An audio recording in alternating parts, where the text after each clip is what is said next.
es el Rey que vive. Dios le bendiga a cada uno de mis amados hermanos, amigos, siervos, ministros de la preciosa palabra del Señor, nuestra familia. Aleluya, sé que se han conectado con nosotros en nuestra escuela bíblica. Le damos gracias a Dios por esta oportunidad que nos da de estar aquí. De igual manera, poder compartir con ustedes. Alabado sea el Señor en esta noche. Que Dios use a cada uno de los maestros y que su gracia, su amor sea sobre cada uno de nuestra vida. Vamos a dar por aquí esta noche a nuestro hermano Juan, maestro de los adultos. Alabado sea el Señor.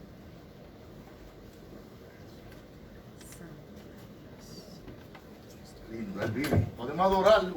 Amén, amén. Dios bendiga. Amén.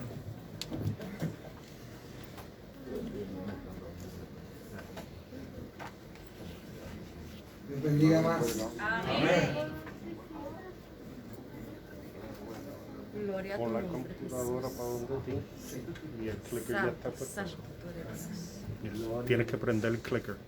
Alabado Dios. Gloria a Dios.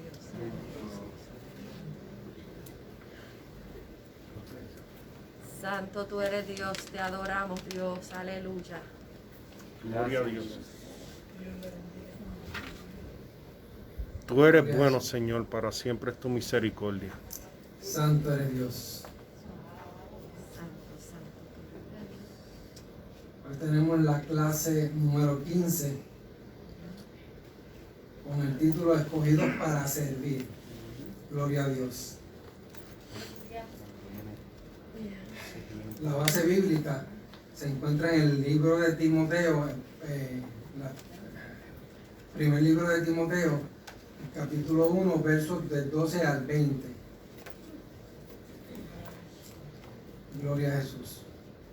El objetivo de la clase son 3 puntos que dicen explicar en qué consistió la iniciativa divina en el llamado de Pablo. Aceptar, el número 2, aceptar que el llamado divino es por gracia y no basado en méritos personales. Y el punto número 3 dice, responder positivamente a la tarea que el Señor le ha encomendado. Gloria a Jesús. El pensamiento central dice que el llamado al servicio cristiano se origina exclusivamente en la soberanía de Dios. Y el texto áureo dice, doy gracias, esto es ya Pablo hablando, dice, doy gracias al que me fortaleció, a Cristo Jesús, nuestro Señor, porque me tuvo por fiel, poniéndome en Él en el ministerio. Y eso lo encontramos en Primera de Timoteo, el capítulo 1, el verso 12. Leemos así antifonalmente, gloria a Jesús. Dice, doy gracias al que me fortaleció, a Cristo Jesús, nuestro Señor, porque me tuvo por fiel, poniéndome en el ministerio. Habiendo yo sido antes blasfemo, perseguidor, injuriador, mas fui recibido en misericordia, porque lo hice con ignorancia en incredulidad. Pero la gracia de nuestro Señor fue más abundante con la fe y el amor que es en Cristo Jesús. Palabra fiel es el digna de ser de todo el ser. En Cristo Jesús vino al mundo para salvar a los pecadores, de los cuales yo soy el primero. Pero por esto fui recibido a misericordia, para que Jesucristo mostrase en mí el primero toda su clemencia, para ejemplo de los que habrían de creer en Él para vida eterna. Por tanto, al Rey de los siglos, inmortal, invisible, al único y sabio Dios, sea honor y gloria por los siglos de los siglos. Amén. En este mandamiento,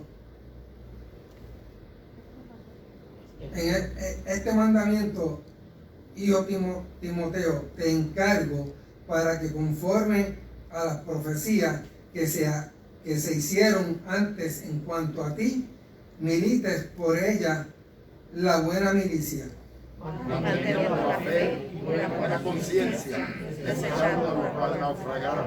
En cuanto a la fe, algunos de los cuales de los cuales son Himeneo y a quienes entregué a Satanás para que aprendan a no blasfemar. Gloria a Jesús.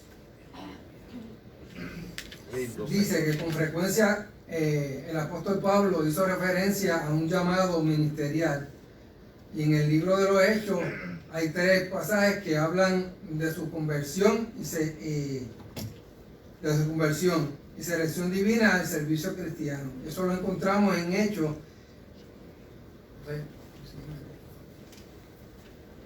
Lo encontramos en Hechos, capítulo 9, versos del 1 al 22, el capítulo 22 del 1 al 16 y el capítulo 26 del 12 al 18. Entonces en Gálatas también el apóstol hace referencia en el capítulo 1 del verso 11 al 17. Hace referencia a cómo Dios lo escogió para predicar el evangelio. Bien. Gracias. Dice, la fuerte convicción que el apóstol tuvo de su llamado al ministerio determinó en gran parte la calidad de él mismo. Por causa de esta fe, de esta fuerte convicción ministerial fue que escribió, porque me es impuesta necesidad.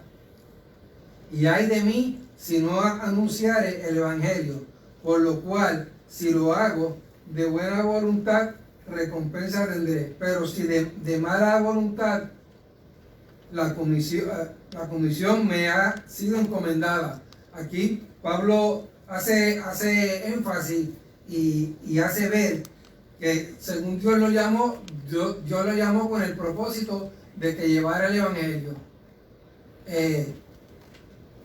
Y si lo hace bien, que lo hace de buena voluntad, de buena fe, va a alcanzar lo que el propósito de Dios quiere. Pero si lo hace de mala voluntad, como quiera debe que hacerlo, pero la bendición realmente no la va a recibir como debe ser. Dice que el llamado de Pablo tuvo algunas características que son comunes en todas aquellas a quienes Dios llama. Permiso.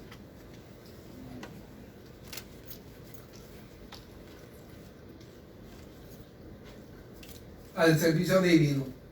Desde el llamado de Abraham, que encontramos en Génesis, en el capítulo 12, hasta el llamado de Pablo, vemos que en todos ellos prevaleció lo que se puede llamar la teología bíblica del llamado ministerial, la cual se puede resumir en los siguientes puntos, para una mejor comprensión enumeraremos. El llamado se origina en la soberanía de Dios. No depende de quién es uno, sino a pesar de quién es. El ministerio es más importante ser que hacer. Es imprescindible una convicción clara de lo sagrado. Se requiere transparencia total. Y aquí hace énfasis, es necesario que uno esté donde Dios lo puso y que haga lo que Dios le ha asignado. Implica una tarea impostergable que conlleva una tarea indelegable e intransferible. Es una tarea ineludible y produce una pasión irresistible de servicio incondicional a Dios y a las personas.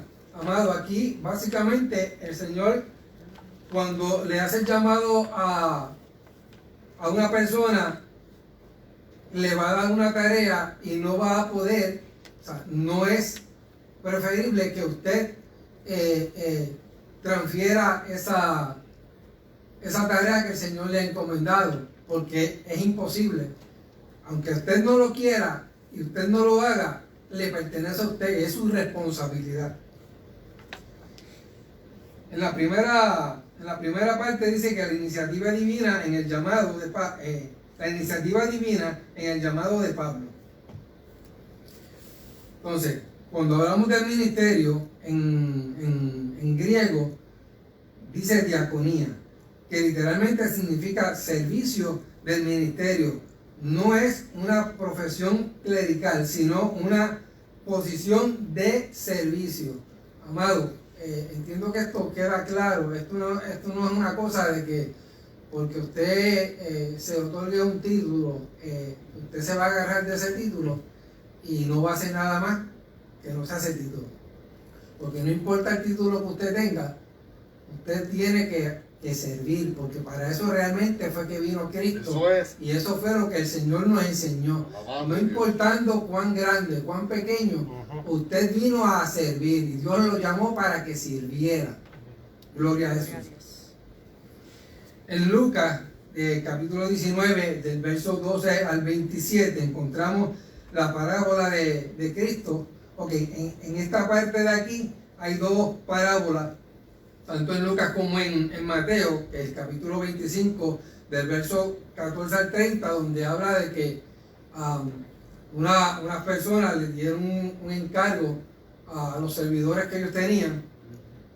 Por tanto, estos a su vez tenían que cumplir con la tarea que les fue encomendada por el dueño de la propiedad o el dueño del establecimiento para el cual están trabajando. Entonces, ambas parábolas hablan de la encomienda que el Señor ha hecho a su servicio, a su siervo, y en la cual se tiene que mantener ocupado hasta que Él regrese. O sea, que es la misma historia que estamos viviendo hoy día. Nosotros se supone que nos mantengamos ocupados en lo que Dios nos ha puesto en las manos, en llevar la palabra, predicar el evangelio y tratar de que las vidas sean salvas hasta que Cristo venga. Una vez eso suceda, pues entonces se supone que hayamos cumplido la encomienda que se nos fue otorgada. Gloria a Jesús.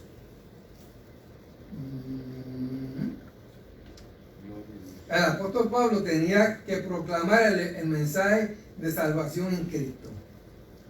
Ok, esta convicción era fundamental porque Pablo no había escogido entrar en la fila del servicio cristiano. No se ofreció como voluntario. Pues, las supuestas virtudes que hubiese tenido tampoco contribuyeron para que militase en la obra de Dios.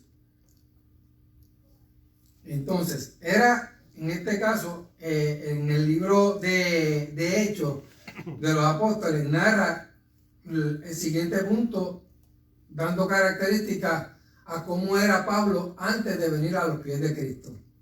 Dice que era un hombre violento que respiraba amenaza y muerte contra los discípulos del Señor. Había hecho mucho mal a los cristianos de Jerusalén. Había recibido autoridad de los principales sacerdotes en aquel entonces para encarcelar a los cristianos. Y él perseguía, se daba la tarea de tener que perseguir hasta la muerte, tomándolos presos y entregándolos en cárcel, tanto a hombres como mujeres. O sea, aquí no había acepción de personas en este caso para este hombre en ese momento. Ahora está. Fue a causa de la muerte, fue el causante de la muerte de muchos cristianos, que los castigaba en la sinagoga y los obligaba a blasfemar en el nombre del Señor. Wow, o sea, era una persona que nada más que con su presencia o que alguien dijera, ahí viene Saulo de Tarso, eso era, sí, se desaparecían. Entonces, tanto fue así que también perseguía a los discípulos del Señor hasta las ciudades extranjeras, que aquí vemos dos cosas que eran bien importantes. Los discípulos no dejaban de cumplir la misión que Dios les dio, pero esto también sirvió para que el evangelio hubiese traspasado barreras y pudiese alcanzar otras tierras, que era realmente lo que el Señor quería. Si el llamado de Pablo hubiera sido sobre la base de su mérito no tenía oportunidad ninguna. De ninguna manera habría clasificado. Tampoco hubiesen clasificado en este caso los 12 discípulos que el Señor llamó para que fuesen sus apóstoles. Tenía estos cualidades que los acreditasen como apóstoles. Yo entiendo que no, porque ellos carecían de educación y del carácter ideal para una posición tan honorable. Pedro era impulsivo. O sea, aquí empieza a mencionar ciertas características de uno que otro. Dice que Pedro era impulsivo. Juan y Jacobo, cada vez que ministraban y llevaban el mensaje, pues como las personas no le hacían caso y no querían aceptar a Jesucristo como su único salvador, querían quemarlo con fuego. Amado, perdona que me ríe, es que suena algo gracioso, pero no lo es. Wow. Entonces, en el caso de Tomás, que era un incrédulo, o sea, que no importa lo que él estaba haciendo siguiendo a Jesús y que fue llamado por Jesús para que fuera apóstol, el hombre no creía ni en la luz eléctrica, amado. Ay, Jesús. Dice que Pablo confiesa que antes de convertirse era blasfemo, perseguidor, injuriador, ignorante. O sea, que a pesar de tener los estudios que logró obtener, se considera que era un ignorante. E incrédulo también. O sea, que no creía tampoco ni en él mismo. Pero testifica haber sido objeto de la misericordia, la gracia, la fe y el amor de Dios. Gloria a Jesús. Aleluya. El verso 14 de la lectura dice que empieza con un pero. Y siempre debe caber un pero en las cosas, que establece la gran diferencia que existe entre lo que había sido y la manifestación soberana de la bondad divina. Entonces, pero la gracia de nuestro Señor fue más abundante. Más abundante es la traducción del griego huperepleonasen, que esta palabra está compuesta del prefijo huper, por encima de, y el verbo pleonazo, superabundar. O sea, que trasciende barreras. Entonces sería más grande que la persona más alta que uno puede conocer. O sea, wow. Esta palabra se usa únicamente en este texto, en todo el Nuevo Testamento. Cuando Pablo deseaba enfatizar algo, utilizaba el prefijo huper. Tan así es que de las 158 veces que esta palabra se usa en el Nuevo Testamento, 106 se encuentran en los escritos de Pablo. Ahora bien, permiso. Gloria a Dios. Alabado Dios. En el caso de Pablo, el ser blasfemo, perseguidor, injuriador, ignorante, incrédulo, y según la teología de Pablo, es algo que caracteriza al hombre natural. Entonces, Pablo declaró en representación de la raza humana, y cito: yo sé que en mí, esto es, en mi carne, no mora el bien. Y eso él se lo escribe a los romanos, en el capítulo 8, verso 18. Entonces dice, pero Pablo contrapone a sus vicios naturales virtudes que solamente se encuentran en Dios: misericordia, gracia, fe y amor. Pero a continuación habla de 9 virtudes que identifican la presencia del Espíritu Santo en el creyente: el amor, el gozo, la paz, paciencia, benignidad, bondad, fe, mansedumbre y dominio propio. Eso lo encontramos en el capítulo 5, versos 22 y 23, mientras que el hombre natural lo identifican los vicios. A Dios lo identifican las virtudes, que son diametralmente opuestas a aquellos en Tito 3, capítulo 3, el apóstol una vez más describe la realidad pésima del hombre natural a causa de su condición caída.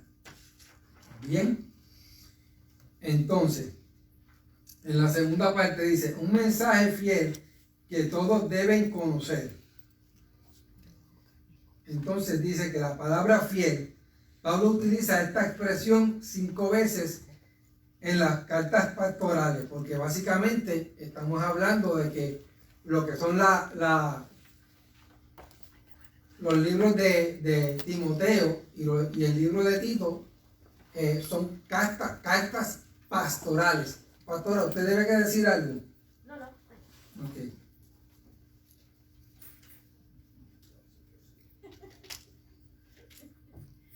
Bueno, ya que José dice que existe, tengo que, anteriormente, Sí. tengo aquí, dice que a menudo vemos el servir cristiano como algo voluntario.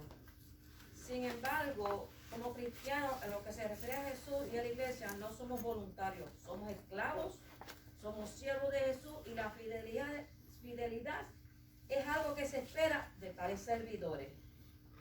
Tú no tienes que ser inteligente para ser fiel. No tienes que ser talentoso o dotado. La fidelidad es totalmente alcanzable y cada uno de nosotros puede ser fiel en el ámbito que Dios nos ha puesto. Amén. Amén. Amén. Eso es así. Sí, porque es mejor ser esclavo del Señor que esclavo del enemigo.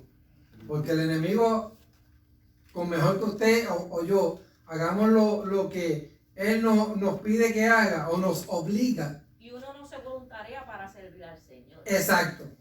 Dice, voy a servirlo, déjame servirlo. Porque el detalle aquí es que, acuérdense, nosotros realmente no nos mandamos, si es la palabra correcta. Nosotros no tenemos esa delegación en nosotros mismos, en decir que ante el Señor podemos hacer o no queremos hacerlo. Claro, Él nos da el libre albedrío, pero no es más conveniente servirle al Señor que servirle al enemigo.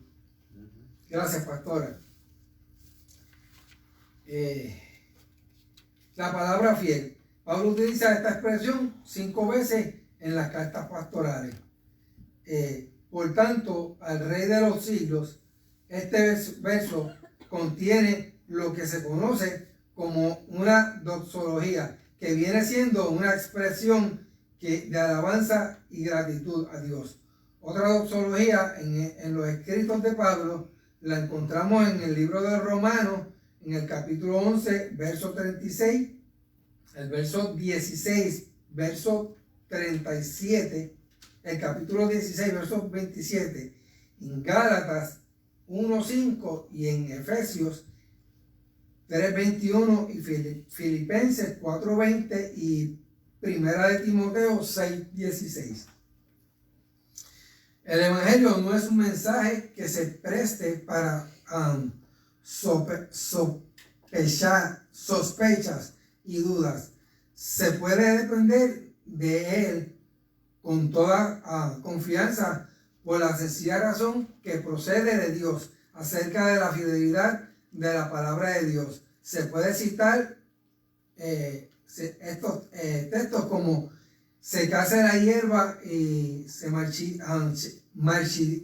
marchitase la flor, mas la palabra de Dios no es nuestro, permanece para siempre. Eso lo encontramos en Isaías 48, gracias. Entonces dice en Mateo 24:35: el cielo y la tierra pasarán, pero mi palabra no pasará. Dios no es hombre para que mienta, ni hijo de hombre para que se arrepienta. Él dijo, y no hará, habló y no lo ejecutará. Entonces, esta palabra connota dos ideas con relación al Evangelio. El Evangelio merece ser aceptado intelectualmente como una verdad incuestionable. Y el Evangelio merece ser vivido. La irrupción de Dios en la persona de Cristo, en la historia de la humanidad, que Cristo Jesús vino al mundo, la venida de Cristo al mundo con el propósito de salvarlo, es uno de los grandes temas del Evangelio de Juan. Por ejemplo, el capítulo 6, verso 14, el capítulo 11, verso 17 y el capítulo 16, 28, 18 y 37. La finalidad de su venida fue redentora. Para salvar a los pecadores, el verbo salvar señala rescate de algo. Cristo no vino solamente para dar vida y vida en abundancia, sino para librar del infierno a la humanidad. Esto me trae hacia la memoria también de que cuando uno está naufragado, pues se encuentra en la situación de que deben que ir por usted en forma de rescate. O cuando uno se pierde, no sé, en un bosque o en algún lugar que usted realmente no conoce y usted anda perdido, van a aparecer personas que tal vez hayan andado con usted o hayan tenido comunicación con usted para entonces poderlo encontrar, o sea, que van a su rescate. Y básicamente Dios envió a su Hijo para que nos rescatara a nosotros de la maldad, de la malicia y de toda aquella cosa pecaminosa que no nos convenía.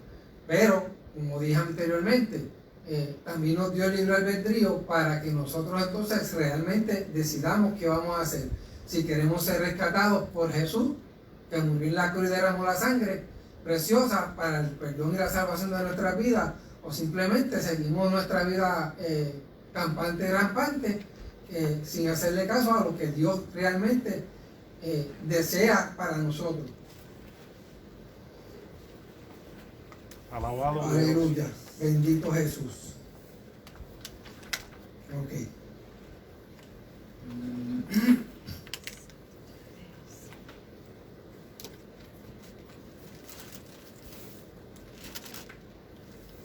Gloria a tu La nombre. importancia de la obra redentora no radica exclusivamente en el cielo, en el cual introduce a los salvados, sino también en el infierno, de donde se libra la batalla para que usted y yo seamos salvos. La imperiosa necesidad de reconocer que uno es pecador, de los cuales yo soy el primero, y eso lo está diciendo Pablo, con humildad y modestia, se refiere a sí mismo a los Corintios y le hace un escrito que dice, porque yo soy el más pequeño de los apóstoles. O sea, que aún él, teniendo vasto conocimiento, se cree menor él en su capacidad, entiende que él es menor que los demás apóstoles. Porque en este caso vuelve a hacer hincapié de la razón por la cual él se cree más pequeño, porque él persiguió a la iglesia de Dios. Entonces dice, a mí que soy menos que el más pequeño de todos los santos. Y esto él se lo estaba escribiendo a los Corintios. Eso lo vemos en el primer capítulo de Corintios, el 15, primero de Corintios 15:9. Y en Efesios 3:8 dice, a mí que soy menor que el más pequeño de todos los santos. Gloria a Jesús. El apóstol declara que la razón por la cual Dios mostró su misericordia y clemencia en él, fue para convertirlo en una prueba evidente de que lo puede y desea hacer con todo. O sea, que según lo hizo con Pablo en aquel entonces, aún hoy día lo puede seguir haciendo y él desea hacerlo en nuestras vidas. Si Dios salvó a un hombre empedernido y sanguinario, como había sido en este caso Pablo, puede salvar a todas las personas.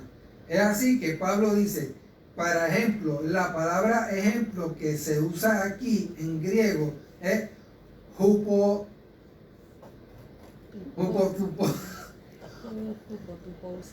Eso mismo, gracias. Que significa esbozo o bosquejo. Por tanto, un modelo. Se habla de este modelo como propiedad para el uso de aquellos que habrían de creer. Cuando el apóstol hacía referencia a su conducta de convertirse, no lo hacía con el fin de impresionar a nadie, sino con la intención de enfatizar la gran misericordia que Cristo tuvo sobre su vida.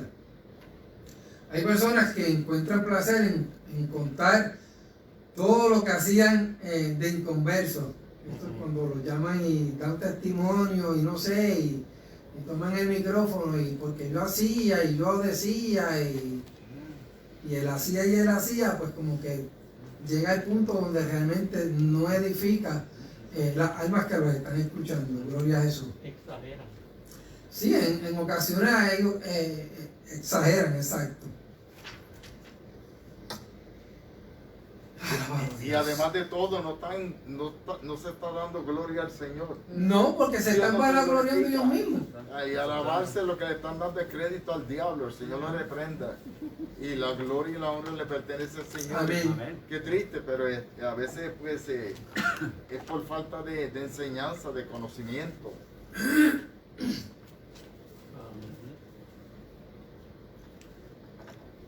Ya mismo vamos para ahí. Y por eso es que Pablo contó y que él le confirieron autoridad y él era una autoridad, porque todo el mundo conocía a Pablo. En donde quiera conocía a Pablo. Él se encuentra ahora, después del encuentro con el Señor Jesús, que él es nada. Todo lo que él sabía o entendía o conocimiento y todo eso, dice en la palabra que él lo tiene como estiércol. Exacto. Porque el grande, él reconoció que el grande es Dios, aleluya. Y el que le puede dar toda la sabiduría que necesita es Dios, definitivamente. Aquel encuentro con Cristo fue algo impactante en su vida. Él reconoció, y todavía aún cuando le escribe las cartas a toda esta gente, él reconoce que Dios es el grande, que el que él le sirve, que a Cristo, él es el grande. Y que en este caso Pablo enfatiza la misericordia, el amor y todas estas cualidades que son y le pertenecen a Dios, que el mismo Dios las tuvo para con él, porque cuando uno se pone a analizar y él tiene este encuentro con Dios, con Jesús, ¿qué le era más fácil realmente a Dios hacer con Pablo en ese entonces? Sabiendo el mismo Dios lo que Pablo estaba haciendo, claro, en su ignorancia, pues él entendía que estaba haciendo las cosas correctamente. Pero nosotros hoy día, según nos dice la Escritura, entendemos que no era así.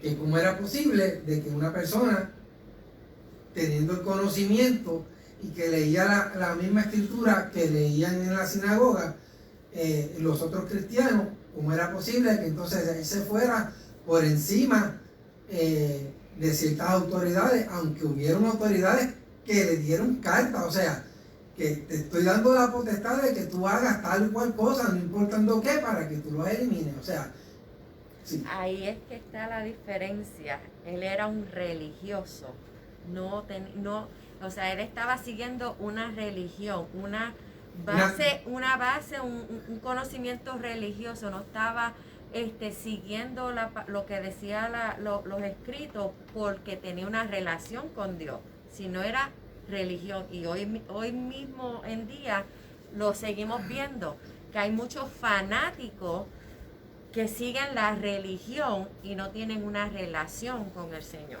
Eso es amén. Y ahora con estas cartas pastorales Él está dejando saber a sus hijos espirituales y a todos los que creyentes de esto mismo, y no me voy a adelantar porque esa es la... Sí. Pero Él le quiere decir a estos dos pastores jóvenes y a todos los que están escuchando estas palabras de Él, lo que es verdad, cómo se deben comportar. Pues aquí tenemos una gráfica de la armadura de Dios. ¿Por qué esta salamina? Lo que sucede aquí entonces es que Pablo compara a Timoteo con un soldado. Y es una figura que vuelve a usar en el segundo libro de Timoteo, o en la segunda carta de Timoteo, del capítulo 2, en el verso 3 y 4. Pero solamente le compara con un soldado, sino también, o sea, no lo compara solamente con un soldado, sino que también lo compara con un atleta, o con un labrador, un obrero, Gloria o a con Dios. un utensilio, un siervo. O sea, sigue siendo una persona que fue llamada, en este caso Timoteo, para servir. Alabado Dios. Bien, entonces para el apóstol Pablo, el cristiano, de una manera muy particular, el ministro en este caso es un soldado que milita en el ejército del Señor. Y es un soldado de primera fila, no de reserva ni de trinchera. Y eso lo saben los que han sido soldados aquí. Bien, ya que en el ejército del Señor eso no existe. A fin de llevar a cabo exitosamente su lucha necesita de toda la armadura de Dios. Y entonces en el libro de Efesios, gloria a Jesús, en el libro de Efesios, el capítulo número 2, el número 6, gracias. 10 en adelante. En lo que tú buscas ese versículo, la palabra de que escribía el apóstol Pablo en ese caso a Timoteo era versículo que nosotros tenemos en la Asociación de Caballeros: tú que sufres penalidades como buen soldado de Jesucristo. Le dice, como un buen soldado, ninguno que milita se enrede en los negocios de la vida por tal de agradar a aquel que lo tomó por soldado. Amén. Para que estuviera bien afirmado y bien centrado y concentrado. Gloria a Jesús. Alabado Dios. Santo eres, Señor, aleluya. Dice, por lo demás, hermanos míos, fortaleceos en el Señor y en el poder de su fuerza. Yes. Vestidos de toda la armadura de Dios, para que podáis estar firmes contra las acechanzas del enemigo. Porque no tenemos lucha contra sangre ni carne, sino contra principados, contra potestades, contra todos los gobernadores de las tinieblas de este siglo, contra huestes espirituales de maldad en las regiones celestes. Por tanto, tomad toda la armadura de Dios, para que podáis resistir en el día malo, y habiendo acabado todo, estad firmes. Estad pues firmes, ceñidos vuestros lomos con la verdad, y vestidos con toda la coraza de justicia, y calzados los pies con el apresto del evangelio de la paz. Sobre todo, tomad el escudo de la fe, con que podáis apagar todos los dardos de fuego del maligno, y tomad el yelmo de la salvación y la espada del Espíritu, que es la palabra de Dios, orando en todo tiempo con toda oración y súplica en el Espíritu, y velando en ello toda perseverancia y súplica por todos los santos. Pablo le está haciendo la exhortación a Timoteo, igual que a nosotros hoy día, que para poder combatir contra el enemigo, pero no es un enemigo que podemos ver físicamente, es un enemigo que es espiritual, invisible, como dijo el hermano Ángel. Y entonces, no podemos ponernos el uniforme y capacitarnos con la armadura que el ejército norteamericano o de cualquier otro país le facilita a sus soldados, porque realmente no vamos a poder hacer nada. Ahora, algo que me llama la atención es que cuando Pablo le dice a Timoteo que se ponga la coraza. La coraza era como un pecherín o algo que lo que le va a cubrir es el pecho solamente. Bien, José, si puedes ayudarme acá. ¿Qué pasa? En este caso, el soldado romano era el que usaba este tipo de vestimenta. Y esta a su vez, cuando iba a la batalla, tenía que ir todo el tiempo de frente, porque el soldado nunca retrocede. Es lo mismo que sucede con el atleta. El atleta, cuando sale a competir, él va buscando llegar a la meta que está hacia el frente. Ahora, cuando el enemigo llega al punto donde tiene rodeado al soldado, en este caso el soldado de Jesús, para poder cubrirse la espalda, que es la que está sin cubrir, porque como dije, lo único que tienes cubierto es el frente, y tienes el escudo y tienes la espada. Bien, pero tu espalda, en este caso, no está cubierta. La única manera que ese soldado podía protegerse su espalda era de esta manera, juntando espalda con espalda sobre otro soldado. Entonces, yo voy hacia el frente de este ángulo, pero el que está detrás de mí va hacia el frente del ángulo contrario mío, salvaguardando nuestra espalda, que es la que está descubierta e expuesta para cualquier ataque de cualquier enemigo. Gracias, José. Gloria a Jesús. Santo tú eres Dios.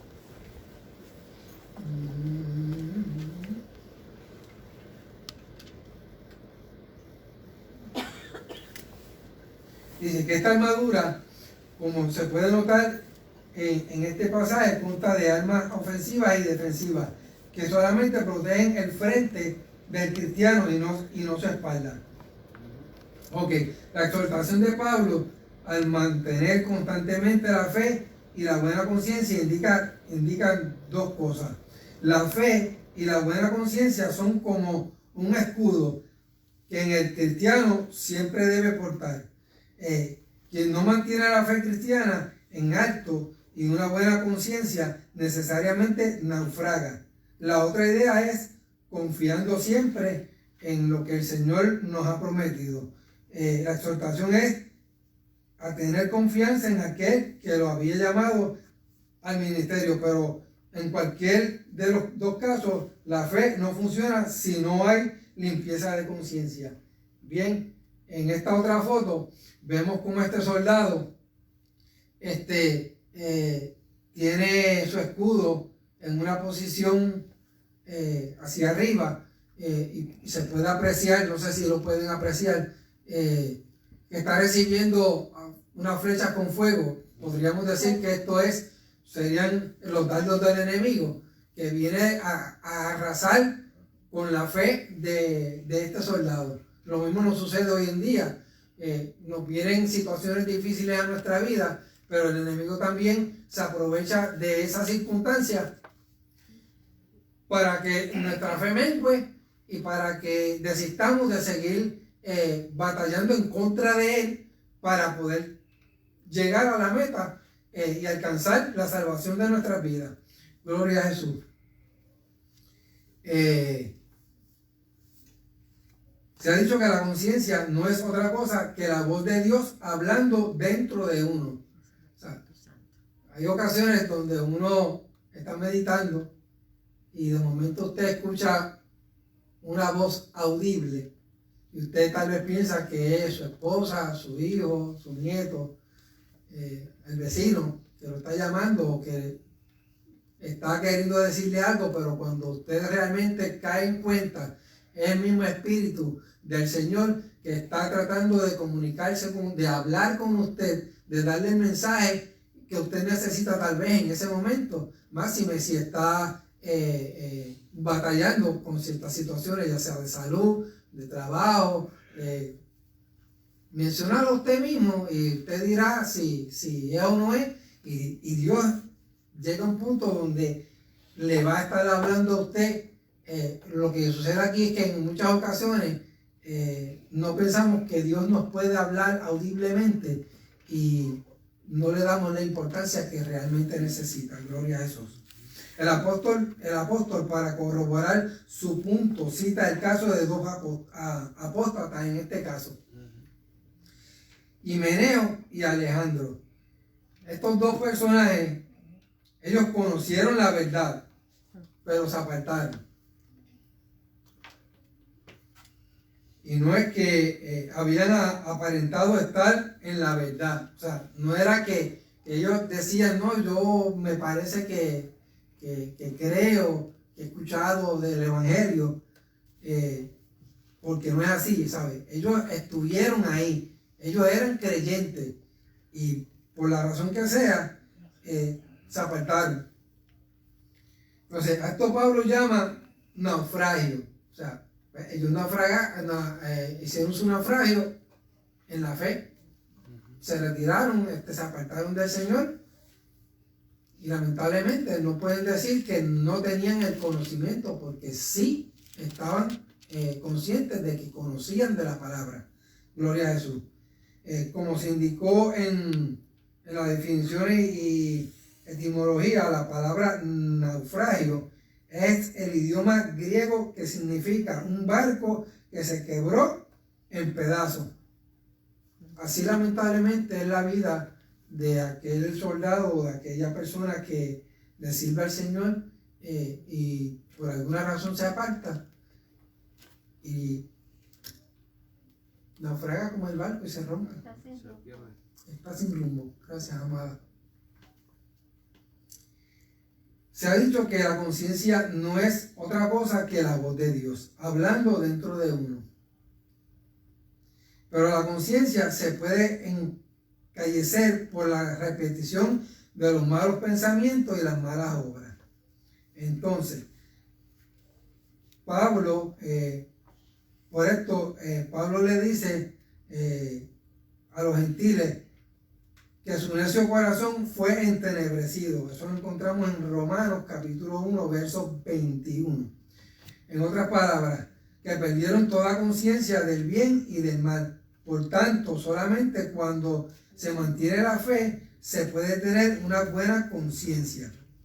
Entonces también dice que el apóstol, para corroborar su punto, cita el caso de vuelve y cita el caso de estos dos personajes, Alejandro y Himeneo, donde ellos conocieron la verdad, pero se apartaron de ella. Qué triste, qué pena, que hoy día también conocemos de personas que le sirvieron al Señor y a veces por tontería, y espero no ser un poquito, ¿verdad? Pero por tontería, decidimos entonces echarnos hacia atrás y perder la oportunidad de la bendición que Dios nos da.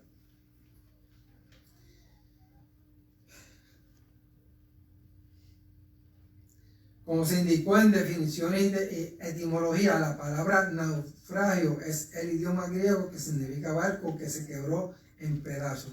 Vuelve y lo repite. Entonces, gloria a Jesús. En nuestro pasaje notamos que Pablo confiesa haber sido un blasfemo, un perseguidor de la iglesia, un injuriador de los cristianos, un ignorante y un incrédulo. Pero también menciona que Jesús, 5 estados pecaminosos que le calificaban para el ministerio. Observe que menciona 5 estados pecaminosos que descalificaban para el ministerio. Pero en estos 5 estados pecaminosos contrapone a 5 atributos que Dios le dio. Estos son erradicación de la condición y el habilitar para dedicarse a la obra del Señor. Estos atributos divinos son misericordia, gracia, fe, fidelidad, amor, clemencia. Pablo sabía perfectamente que la gracia que él había introducido a la salvación y la misericordia y al ministerio era la misma que se había manifestado en el discípulo Timoteo. En este caso podemos ver que Pablo estaba en la cárcel y Timoteo en una de las visitas está tomando instrucciones de Pablo, porque como quiera lo sigue educando en la palabra. Y aparte de tomar la educación, también está instruyéndolo en todo esto que él le había escrito de un principio, en la primera y en la segunda carta. Gloria a Jesús. Entonces,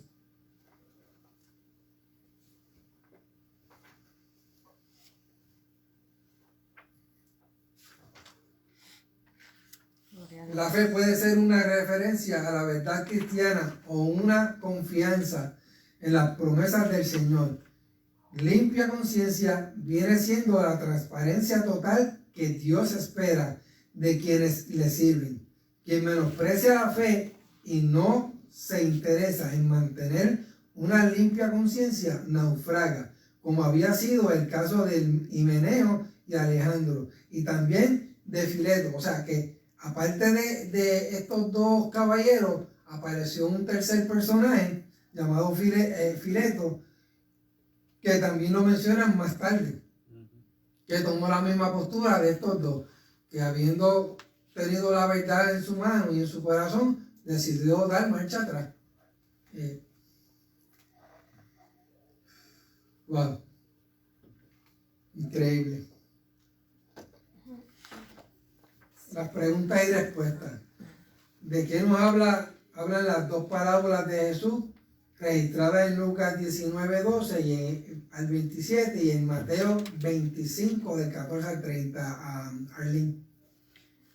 De la encomienda que el Señor ha hecho a sus siervos y en la cual se tienen que mantener ocupados hasta que Él regrese. O sea, nos da un ejemplo de cómo nosotros nos debemos mantener. Y yo quería añadir, muchas veces uno, si no se mantiene ocupado, está haciendo ¿qué? Ocioso. Y ahí es que vienen las caídas y los resbalones. Por eso es que el Señor nos enseñó muy bien cómo nosotros nos debemos mantener nuestra mente ocupadita en las cosas de Él para eso mismo, para que no haya resbalones. En esta otra lámina, pues, podemos apreciar cómo Pablo estaba haciendo hincapié en los escritos de la carta, en este caso a los Éfesos, para que pudieran mantenerse en pie de lucha y siguiendo las directrices que el Señor les daba. La segunda pregunta dice, cuando Pablo se autodescribe como blasfemo, perseguidor, injuriador, ignorante e incrédulo, también testifica haber sido objeto de ¿qué? Mananita.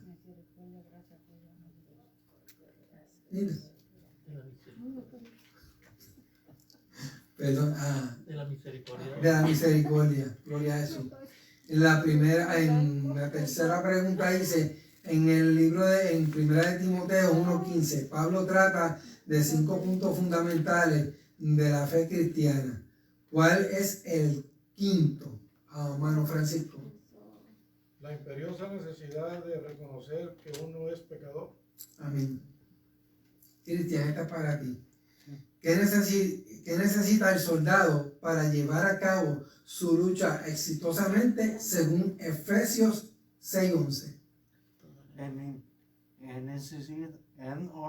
necesita de todo. Amén. Amén. Anota los nombres de los dos desertores que Pablo menciona en Timoteo. Pastora. Amén. Perdone que me ría, es que los llamó desertores, no me había percatado de esa palabra, gloria a Jesús.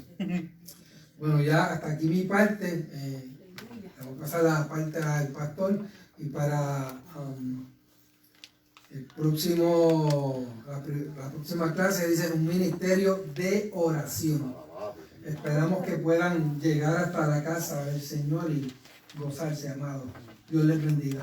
Glorioso Dios, gracias te damos, Señor. Alabado Dios. Bueno eres, Señor, te damos gracias. Dios sea la gloria. Aleluya, alabado Dios. Gracias te damos, Cristo. Qué lindo, Señor. Alabado Dios. Gracias, Señor. Alabado Dios. Qué bueno, Señor. Gracias.